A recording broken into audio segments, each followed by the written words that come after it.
Kisah Aura Kasih sebelum terkenal, sempat jadi SPG dan kini jadi artis ibu kota. Nama Aura Kasih tenar dalam setiap karyanya baik di industri musik hingga film layar lebar. Bahkan Aura Kasih seakan menjadi artis papan atas Indonesia karena setiap karyanya disukai masyarakat di tanah air. Namun siapa sangka, Aura Kasih pernah berjuang hidup saat duduk di bangku SMA. Aura Kasih sudah mandiri saat masih bersekolah dan jauh dari orang tua. Hal ini diakuinya dalam kanal YouTube Kuy Entertainment, dikutip wartakotalive.com pada Senin 15 Agustus 2022. Ia juga mengakui pernah jadi SPG kalau ada event di daerah-daerah. Karena sudah terbiasa kerja sejak kecil, wanita berusia 35 tahun tersebut menjadi ketergantungan dengan kesibukannya yang padat.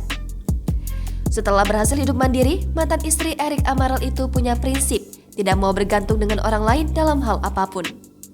Karena hal itulah, Aura Kasih berusaha menjadi diri sendiri ketika ia meraih titel sebagai artis ibu kota, sehingga ia bisa memilih pekerjaan apa yang ia inginkan demi kebahagiaannya.